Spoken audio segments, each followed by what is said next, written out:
We're on your side. You're watching News 19 this morning on WLTX+. Rise and shine, my friends. Happy Friday. And thank you so much for waking up with News 19 this morning on WLTX+. I'm Whitney Sullivan with meteorologist Brianna Mowry, and we were just talking about those little donut bags. They're so cute. But what in the world would you use them for? I would be happy with it for a couple, and then it would just kind of sit in the corner. It was sit. And then I'll forget about it, and I'll find it in a few months. I'm like, oh yeah, look at that little bag I got. Look at that cute little donut bag. And here's the thing too, even if you're like, oh, well, you can use it to carry your donut. I think that's the purpose of it. The donut's going straight to my mouth, okay? I don't need a bag to carry the donut when it's time to munch on the donut. You know what I'm saying? But, you know, we get so excited because everything is so expensive. So anytime something's for free, I feel like everybody's like, I need it just because it's free. It's like when I was in college and they had all the freebies and stuff. We would always go. Absolutely. Always go for the free shirts, everything. All the good stuff. Free pizza used to draw me in all the time. All right, my friends. Well, if you are heading out the door right now, definitely want to have a sweater. It is a little chilly out there this morning. Some areas in the 30s, other areas in the 40s. It is a typical January morning.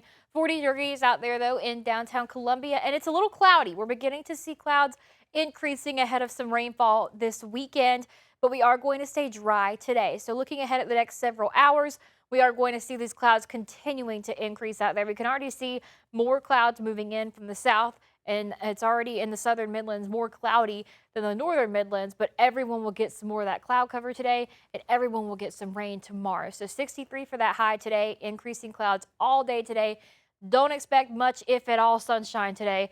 We are going to see 63 for that high, though, so we're still able to warm up pretty comfortable today in the low to mid 60s across the Midlands. I'll have more details coming up with that rainfall on the way for your Saturday in just a few minutes. But first, traffic this morning. Here's a live look at I-26. So far, things are flowing very smoothly out there this morning, really not slowing down at all. Normally, this is one of those areas that we see that does get a little bit slower during the morning hours, but right now it's pretty normal out there, 66 miles per hour for that current speed. If you're traveling on I-26 East from Harbison to downtown, it's going to take you about 11 minutes to make that drive. All right, thank you so much, Bree. Well, we are following breaking news this morning. As we have learned, for the second night in a row, house fires have displaced even more people in the Summit subdivision in northeast Richland County.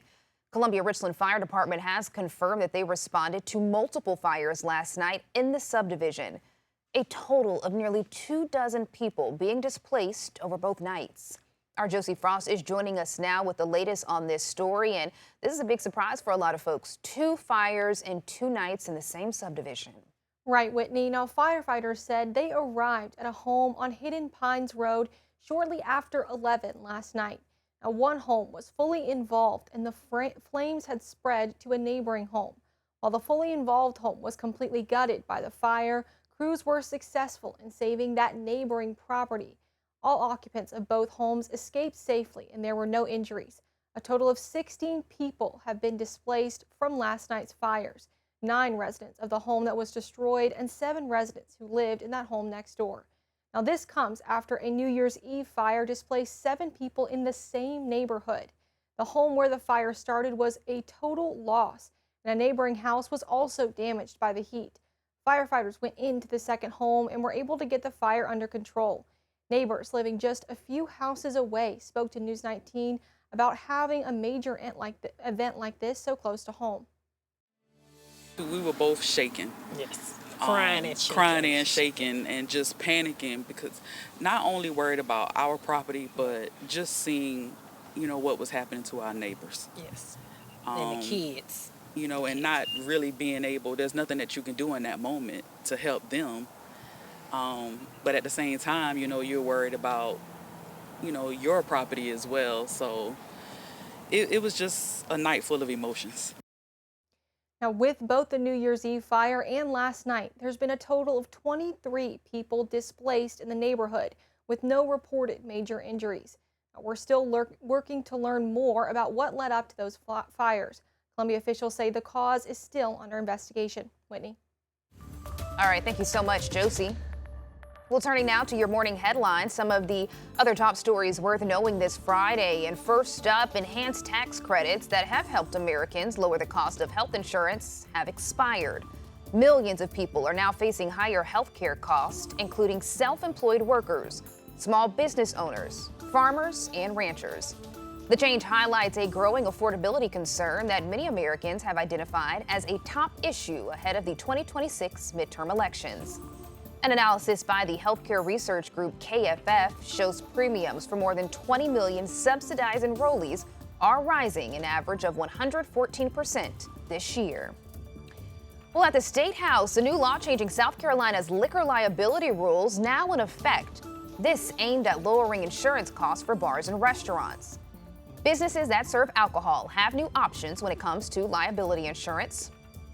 Under a 2017 law, bars and restaurants serving alcohol after 5 were required to carry a $1 million liability policy.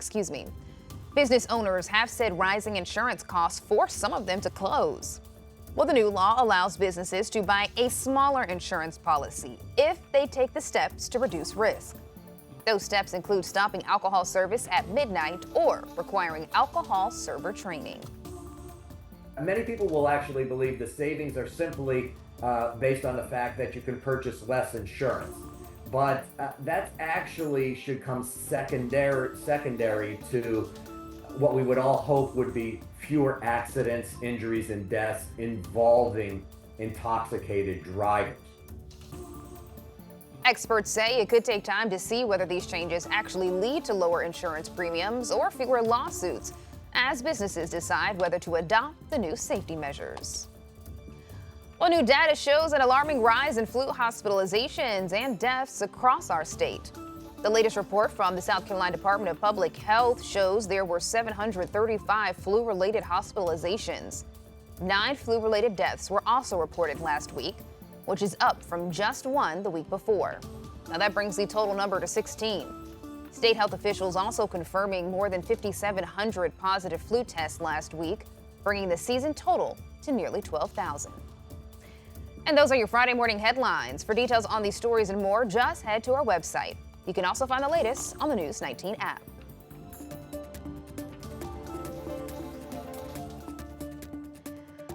Well, this morning we are learning more about a data breach that has impacted more than 100,000 South Carolina residents. A company that provides services to car dealerships reported unauthorized access to personal information. News 19's Jamin Wade spoke with a cybersecurity expert about how this happened and the steps people can take to protect themselves. The South Carolina Department of Consumer Affairs says more than 108,000 South Carolinians may have had their personal information copied from a web application used by 700 Credit. That's a company that provides services to car dealerships across the country. The breach includes names, addresses, date of birth, and social security numbers.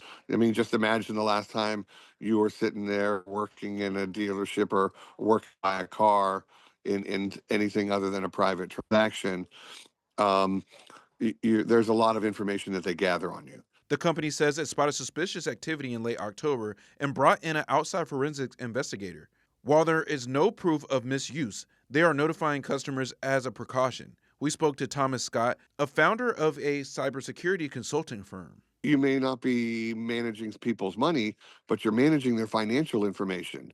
You've got their last paycheck, you've got their credit history, you've got all this information, and you need to protect it. Scott says social security numbers can be used to open credit lines, take out loans, or even impersonate someone completely. In all honesty, the biggest negative impact to those individuals is not necessarily that somebody has their social security number. It's what they could do with it that could cause them harm.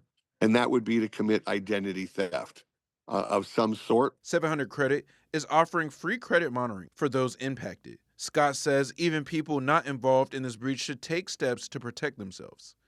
We all just need to understand that we have risks in the physical world, and there are risks in our digital world. Anytime we connect up to the internet, there's a risk. News 19 reached out to 700 Credit to discuss the breach, but so far we have not heard back. If you have received a letter, you will find instructions to enroll in free credit monitoring. Impacted residents are also encouraged to check their credit reports or freeze their credit if they are not using it. Reporting in the Midlands, Jamin Wade, News 19 WLTX. Well, turning now to a top story in South Carolina. In the upstate, a shooting at a New Year's Eve party, specifically in Anderson County, injured multiple teenagers. Police say officers responded to reports of shots fired at a large gathering at an event center. Investigators say the space was rented for a teen party expected to draw about 40 people, but the crowd swelled to nearly 100. One victim was found at the scene who had been shot. 3 others were later arrived at the hospital. Police say all injuries are non-life-threatening, meaning they are expected to recover. Authorities say there was no adult supervision at the event, and they are urging parents to know where their children are and who is in charge. This morning, the investigation, as we've learned, is still ongoing.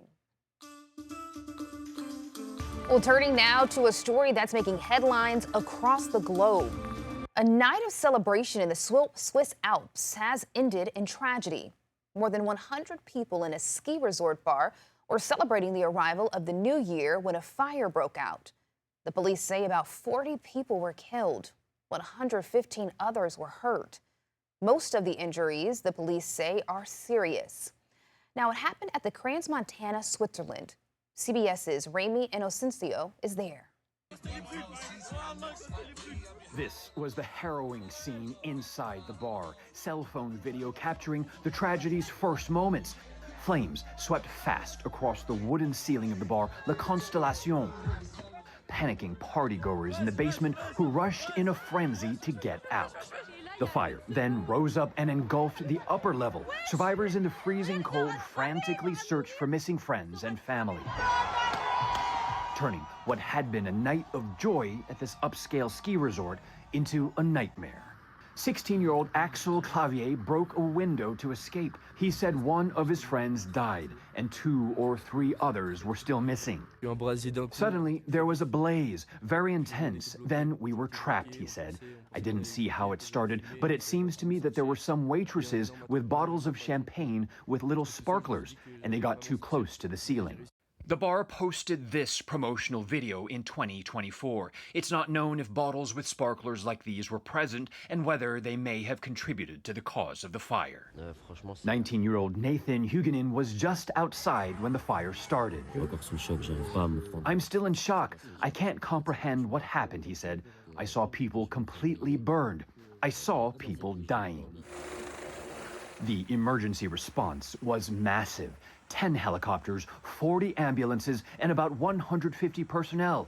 At least 40 people were killed and at least 115 injured in the inferno. Many of those wounded in critical condition from serious burns and smoke inhalation were flown to more than half a dozen hospitals across the country. Switzerland's president called the fire one of the country's worst tragedies on this first day of a new year that should have been about new beginnings.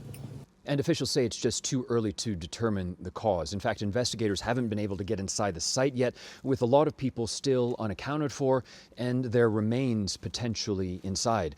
One witness who's been going to the bar since he was young told me that the official capacity of 400 should never have been that, and that a max of 60, maybe 70 was probably safest.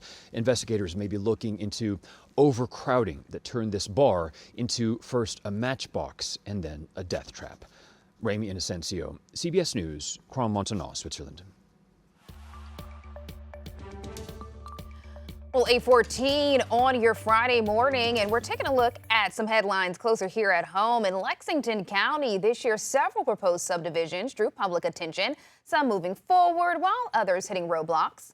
Lexington County continued to see steady growth in 2025, especially in its rural areas, with County Council voting on multiple residential subdivision proposals throughout the year. Several developments did receive approval following recommendations from the Planning Commission.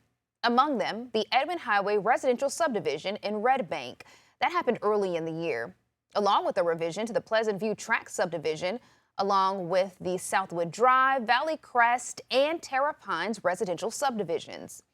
Later in the year, Council also approved the Victor Road subdivision.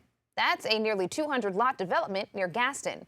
Another proposal discussed at the same time, Avant Townhomes.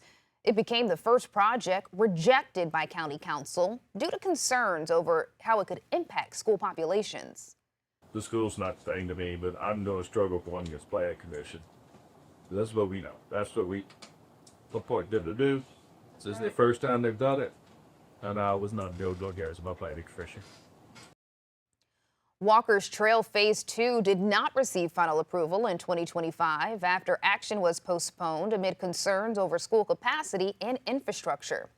A 300-home subdivision in Gaston, known as the Enclave at Wood Trail, failed to advance after the Planning Commission voted against recommending approval. The developer later pulled the project before it ever reached a county council vote. County leaders say several projects postponed or rejected this year could return in revised form in 2026. Well, turning our attention now to Kershaw County. That's where the county saw major economic gains in 2025, with more than $175 million in development commitments that helped retain 50 jobs and create 88 new ones. County leaders say that investment boosts the local economy and helps reduce tax pressure. In 2026, residents can expect park upgrades, new pickleball courts, and additional recreational improvements. County Chairman Ben Connell says the county is also focused on controlling growth. We've experienced explosive residential growth in the past, and we're trying to understand how we can better control that growth to account for the infrastructure issues we have, to account for some other of our partners in the community, like the school district. Well, county officials also plan to continue updating zoning regulations, keeping jobs local, and continuing infrastructure projects like the 1 million gallon per day wastewater treatment plant expansion. And a major revitalization effort now underway on the south side of Sumter. Leaders and residents broke ground on a multi-year plan to transform key areas along Manning Avenue. Shovels hit the dirt as city leaders and community members officially kicked off a 3-year revitalization initiative in South Sumter. The effort includes 5 major projects designed to improve infrastructure, celebrate African American history, and expand arts opportunities along the Manning Avenue corridor. The projects include the replacement of the Manning Avenue Bridge, streetscape improvements, a new heritage park, and an arts-focused development aimed at engaging young people. Community members say the changes could bring new life to a corridor that has seen years of disinvestment. I think, first of all, this is going to liven up Manning Avenue, because right now there's too many vacant areas in here, and so these buildings are going to provide a lot of nourishment to the families in the community. All 5 projects are expected to be completed by 2029. Representative David Weeks says the community will receive progress updates every 6 months as work continues. Well, coming up on News 19 this morning, we are checking back in with meteorologist Brianna Mowry for your most accurate forecast. A lot of folks wondering what the first weekend of 2026 is going to look like. We'll have the answer next.